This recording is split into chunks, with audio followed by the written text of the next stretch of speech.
नमस्ते दोस्तों। आज हम कृष्णमूर्ति के उस डिस्कशन को हिंदी में बताने जा रहे हैं जो 1976 यानी 1976 में सादन, एक छोटे से गांव जो स्विट्जरलैंड में है, एक बहुत ही अमीर गांव में हुआ था। इस डिस्कशन का शीर्षक है, क्या बिना किसी शब्दों के सोचा जा सकता है। आइए सुनते हैं कृष्णमूर्ति इसको कितने अच्छे तरीके से हमें समझाते हैं। एक शब्द का क्या काम है। शब्द को जब हम इस्तेमाल करते हैं, चाहे वो अंग्रेजी में हो, फ्रेंच में हो, इटालियन में हो या और किसी भी भाषा में हो, उसको हम कोई भी चीज को समझाने, बताने या दिखाने के लिए यूज करते हैं। जैसे कि जब हम कहते हैं ये दरवाजा है, मतलब ये एक पर्टिकुलर दरवाजा है और इसको हम एक तरह से बताने और दिखाने के लिए यूज करते हैं। यही शब्दों ने हमारे मस्तिष्क या दिमाग को एक्सेप्ट कराया है कोई भी चीज बताने या समझाने के लिए, और एक तरह से उसको एक जेल में एक कैदी की तरह बताया है कि इस शब्द का मतलब ये है।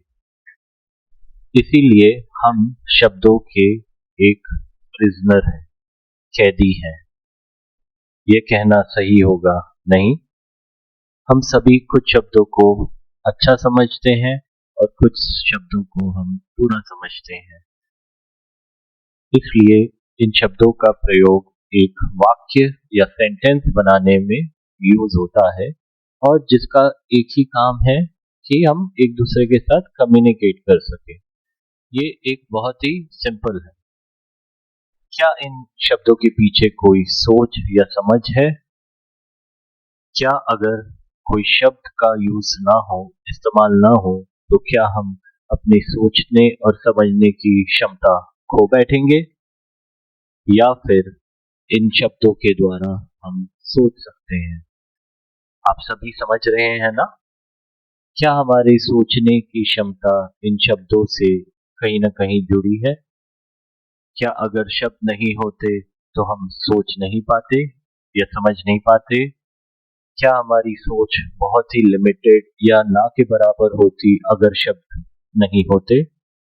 ये शब्द सिर्फ अक्षर नहीं, कोई भी एक इमेज, चित्र या फिर कोई भी सिंबल, ये सारी चीजें हो सकती हैं। तो क्या हमारे सोचने और समझने की क्रिया इन सभी शब्दों से जुड़ी है? मैं आपको बताता हूँ। क्या हम कोई भी वार्तालाप बिना शब्दों के कर सकते हैं? हाँ, हम कोई भी चीज अपने दूसरे के सामने कम्युनिकेट करने के लिए रख सकते हैं, अगर हम दोनों सेम लेवल पे हो, हमारे सोचने और समझने की क्षमता सेम हो, हमारे इंटरेस्ट भी सेम हो, तभी हमारे कम्युनिकेशन की जो एकमतता है वो बिना किसी शब्दों के हो सकती है। हम इसको तुरंत में समझ सकते हैं कोई भी हाव भाव या इशारों में, जो कि शब्द नहीं है। तो कुछ हद तक हमारे जो सोचने की क्षमता है, उसको कम्युनिकेट करने के लिए कई हद तक हमारा शब्दों का यूज करना कहा जा सकता है। जैसे कि मैं कुछ सोचता हूँ और उसको आपको बताता हूँ, जि, जिसको हम टेलीपैथी के द्वारा कर सकते हैं, लेकिन ये बहुत ही कारगर नहीं होगा, मिसलीडिंग भी होगा, क्योंकि उसके लिए हमें सेम लेवल पे होना है, सेम इंटरेस्ट होना चाहिए, सेम तरह की एनर्जी होनी चाहिए, जिससे हम नॉन वर्बल, मतलब बिना किसी शब्दों के हम एक वार्तालाप या बातें कर सकते हैं, कोई एक हाव भाव के थ्रू, इशारों के थ्रू, आंखों के द्वारा, जिसके लिए हम दोनों को अब सोचना पड़ेगा। जैसे कि मैंने कुछ सोचा और मैंने उसको शब्दों में ना करके कोई हाव भाव या इशारों में बताया, जो काफी था। तो इसका मतलब यही है कि हमें कुछ भी वार्तालाप या कुछ भी कन्वे या मैसेज देने के लिए हमें शब्दों का प्रयोग करना पड़ता है। लेकिन अगर हम इन शब्दों का एक मत होके मीनिंग समझते हैं, जैसे कि कोई भी शब्द मैं आपको बताता हूँ और उसका मीनिंग आप उसी तरह समझते हैं जिस तरह से मैंने आपको बताया, तो वो काफी सिंपल है। लेकिन अगर मैं किसी और भाषा में बोलता हूँ और आप किसी दूसरी भाषा में समझते हैं उसको, तो वो कम्युनिकेशन अधूरा रह जाएगा और मेरे जो कहने का मतलब है वो आप तक नहीं पहुंच पाएगा। तो आगे बढ़ते हुए हम ये समझ सकते हैं कि हमारे सोचने और समझने की प्रक्रिया कुछ हद तक शब्दों पे भी सीमित है। क्या हम बोल सकते हैं कि हमारे सोचने का जो प्रक्रिया है वो बिना किसी पिक्चर, इमेज या सिंबल या वर्ड के की जा सकती है? या फिर कोई भी सिंबल, चित्र, वर्ड, इमेज अगर नहीं हो, क्या फिर हम एक थिंकिंग का प्रोसेस या सोचने की जो प्रक्रिया है वो कर सकते हैं? हो सकता है कि वहाँ पे हमारी कोई भी सोचने की क्षमता नहीं हो, या फिर हम किसी और प्रकार की सोचने की क्षमता रख सकते हैं, या प्रोसेस हो सकता है थिंकिंग का। लेकिन इस चीज को हम उस तरफ न ले जाते हुए हम दूसरी तरफ सोचते हैं, क्योंकि वो हमें कहीं और ही लीड करेगा। तो आगे बढ़ते हुए हमें ये समझना है कि वर्ड जो है, शब्द जो है, उनका एक्चुअल क्या है, एक्चुअल रिलेशनशिप क्या है हमारे सोचने में या हमारी सोच से। जैसे कि शब्द हो कोई टेंट, जिनको हम लेके जाते हैं कहीं भी कैंपिंग करने के लिए, एक रात गुजारने के लिए, एक छत बनाने के लिए। उस वर्ड का मतलब टेंट नहीं है, उस वर्ड का मतलब एक चीज से है, एक वस्तु से है। तो इसका मतलब है कि वो शब्द एक चीज या वस्तु को दर्शा रहा है। हम उस शब्द को एक कोई वस्तु या चीज से रिलेट करते हैं, उसको आइडेंटिफाई करते हैं। हम उस शब्द को उस चीज या वस्तु से अलग नहीं करते हैं। वो हमारे अवेयर होने का पार्ट है, हमें सोचने या समझने का पार्ट है। लेकिन ज्यादातर लोगों को जब हम शब्द टेंट का यूज करते हैं, तो हमारी इमेजिनेशन ऑलरेडी आगे जाके उस चीज को रिलेट करने लग जाती है और उसका कोई सेपरेशन नहीं। तो हमारी अवेयरनेस अब हमें ये बोलती है कि वो वर्ड को और उस वस्तु को अलग करने के लिए, जिससे हम उसका कनेक्शन और अच्छे से समझ पाए। मैं आपको और अच्छे से इस चीज को समझाता हूँ, मेरे साथ बने रहिए। जैसे कि अगला शब्द है डर, जो कि एक्चुअल डर को नहीं संबोधित करता है, बट एक फीलिंग को समझाता है। तो अब जानना या निकालना जरूरी है कि जो वर्ड है, जो शब्द है डर, वो कोई डर को नहीं पैदा करता है, बट एक फीलिंग है जो डर की उसको दर्शाता है। और वो एक पार्ट है अवेयर होने का। तो अगर जो शब्द है वो अगर डर से अलग है, तो फिर जो एक्चुअल है वो बिना किसी शब्द के कैसा है, वो हमारे अवेयर होने का पार्ट है। अगर उस एक्चुअल का उस शब्द से कोई लेना देना नहीं है, तो फिर वो डर है क्या? इसका मतलब है कि वो एक सेंसेशन है, एक संवेदना है। एक संवेदना का होना, एक सेंसेशन का होना कोई भी गलत नहीं है। मुझे आशा है कि आपको ये बातें समझ में आ रही है, और ये सभी प्रोसेस या प्रक्रिया एक अवेयर होने का पार्ट है, जहां हम जो शब्द है उसको एक एक्चुअल मतलब या मीनिंग से अलग करते हैं। और अगर हमें इसको हर बार करना और समझना पड़े, जो शब्द बीवी है उसको हम एक्चुअल से, वो एक एक्चुअल नहीं है, लेकिन उसका जो कनेक्शन है वो एक्चुअल के साथ आइडेंटिफाई किया गया है, लेकिन वो एक्चुअल नहीं है।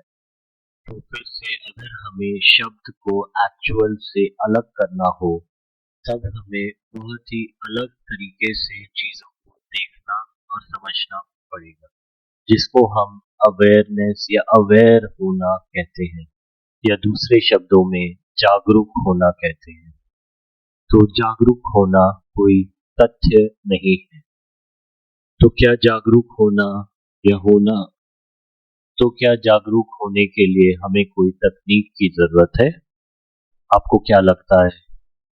डेफिनेटली हमें जागरूक होने के लिए कोई तकनीक की जरूरत नहीं है, क्योंकि वो हमारा एक फैक्ट है, एक तथ्य है, एक इंस्टिंक्ट है, एक होने का, एक हमारे होने का एक वो पार्ट है। क्योंकि अगर आप जागरूक होने की प्रैक्टिस करते हैं तो वो एक बातचीत करने का प्रोसेस या प्रक्रिया बन जाती है। तो आपको शब्दों को उनके मूल तथ्य से सेपरेट करने की या अलग करने की जरूरत नहीं होती। आप इसको अभी खुद ब खुद बैठते हुए, सोचते हुए कर सकते हैं। तो जागरूक होने के का जो मूल है उसका मतलब है शब्दों को उन चीज या वस्तु से अलग करना। एक और उदाहरण देके मैं आपको समझाता हूँ। जैसे कि कृष्णा मूर्ति नहीं है।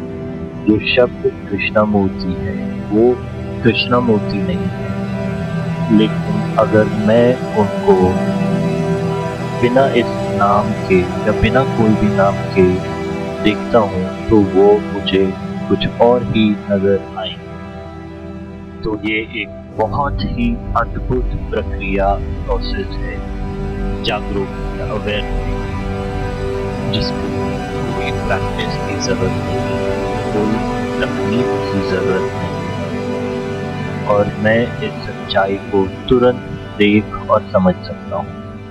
तो क्या इस जागरूक होने की प्रक्रिया में हमारे पास कोई चॉइस है?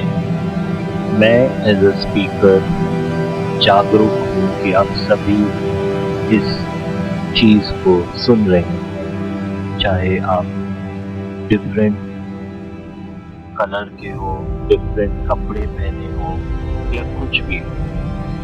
तो इस जागरूक होने की प्रक्रिया में मैं कुछ भी डायरेक्शन नहीं कर पा रहा हूँ, कोई भी ऑब्जर्वेशन नहीं कर पा रहा हूँ, या कोई भी चॉइस मेरे पास नहीं है कि आप सही है या आप गलत है, या मैं आपको पसंद कर रहा हूँ आप दूसरे व्यक्ति को नापसंद कर रहा हूँ। सिर्फ और सिर्फ देखना है, कोई भी चॉइस को नहीं लेके आना है। किसी भी चीज की जागरूकता होना मतलब यही दर्शाता है कि हमें शब्दों को जो उनके फैक्चुअल मीनिंग, उनका मूल है, उससे अलग करना है। और साथ साथ जागरूक होने का मतलब ये भी है कि जहाँ पे कोई भी चॉइस नहीं, ये सही है वो गलत है, वो गलत है ये सही है, इसका कोई भी चॉइस रखने का कोई भी मतलब नहीं आना चाहिए। और ये जागरूक होना कोई एकाग्रता को नहीं दर्शाता है, वो कंप्लीटली एक अलग चीज है, एक अलग तथ्य है। एकाग्रता का मतलब है वहीकरण, एकाग्रता का मतलब है बहिष्करण, यानी एक व्यक्ति की चाह को किसी एक पर्टिकुलर चीज पर फोकस करना, उसको हम कंसंट्रेशन या एकाग्रता करते हैं। या फिर खुद के अवलोकन या किसी भी व्यक्ति के अवलोकन या ऑब्जर्वेशन को एक पर्टिकुलर एक किसी चीज पे फोकस रखना, उसको हम कंसंट्रेशन या फिर एकाग्रता कह सकते हैं। बाकी सारी चीजों को हटाना है, उन पे नहीं फोकस रखना है, उन पे नहीं कंसंट्रेट करना है, या फिर अपने आसपास में कोई चार दीवारी को खड़ा करना है और बाकी सारी चीजों को बाहर निकाल के एक कोई भी पर्टिकुलर चीज पे फोकस रखना है या कंसंट्रेट करना है। अब हम आते हैं जागरूकता, एकाग्रता और ध्यान में क्या संबंध है। तो क्या जब जागरूकता होती है तो क्या एकाग्रता भी होती है उसके साथ? हम समझ चुके हैं कि जो जागरूकता है वो एकाग्रता नहीं है। अब क्या ध्यान एकाग्रता है? जहाँ ध्यान है वहाँ कोई केंद्र नहीं है जहाँ से हमेशा शुरू किया जाए या फिर बार बार आके शुरू किया जाए। हालांकि जहाँ पे एकाग्रता है वहाँ पे हमेशा केंद्र है, क्योंकि हम बाकी सारी चीजों को हटा के को एकाग्र करके एक पर्टिकुलर चीज पे, एक ऐसी चीज पे अपना फोकस लेके आते हैं जिसको हम एकाग्रता कहते हैं। तो अब ये समझिए, जहाँ पे जागरूक होना का मतलब है कि हम जो शब्द है उसको एक्चुअल तथ्य से अलग करते हैं और उस जागरूकता में कोई चॉइस नहीं, सिर्फ और सिर्फ अवलोकन या ऑब्जर्वेशन है। और आप इस चीज को अपने हमेशा की दिनचर्या में देख सकते हैं, समझ सकते हैं, इसको अनुभव कर सकते हैं। जैसे कि आप किसी भी चीज में बहुत रुचि रखते हैं तो आप उस चीज को ध्यानपूर्वक देखते हैं, उसको सिर्फ बिना किसी चॉइस के आप सिर्फ और सिर्फ ऑब्जर्व या देखते हैं, बिना किसी शब्द के।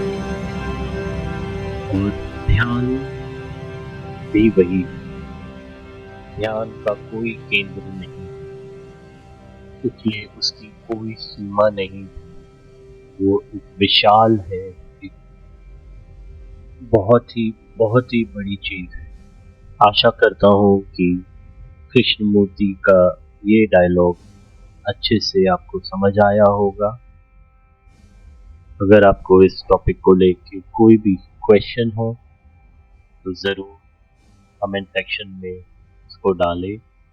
इस वीडियो को ज़रूर अपने जानने वालों के साथ शेयर करें। थैंक यू सो मच, धन्यवाद, बहुत बहुत शुक्रिया। आगे आने वाली वीडियो के लिए ज़रूर सब्सक्राइब करें, उसके लिए भी बहुत बहुत धन्यवाद, शुक्रिया।